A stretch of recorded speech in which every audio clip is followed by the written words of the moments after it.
চাঞ্চল্য বাড়ছে দেশের রাজনৈতিক অঙ্গনে। অন্তর্বর্তী সরকারের প্রধান উপদেষ্টা ডক্টর মোহাম্মদ ইউনূসের পদত্যাগের গুঞ্জন সামনে আসার পর আরো টালমাটাল হয়ে উঠেছে রাজনৈতিক মাঠ। কিন্তু এই খবরে কি বলছে দেশের রাজনৈতিক দলগুলো, বিস্তারিত আরিফ হাসানের প্রতিবেদনে।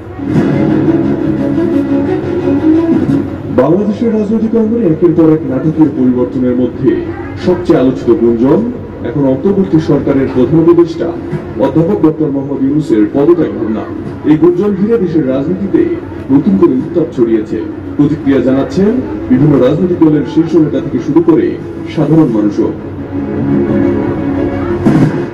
বৃহস্পতিবার সন্ধ্যায় জাতীয় নাগরিক পার্টির আহ্বায়ক নাহিদ ইসলাম রাষ্ট্রীয় অতিথি ভবন যমুনায় ডক্টর ইউনূসের সঙ্গে সাক্ষাৎ করেন। বিবিসি বাংলাকে দেওয়া বক্তব্যে তিনি জানান, পদত্যাগের সম্ভাবনার খবর জানতে পেরেই তিনি এই সাক্ষাতের উদ্যোগ নেন।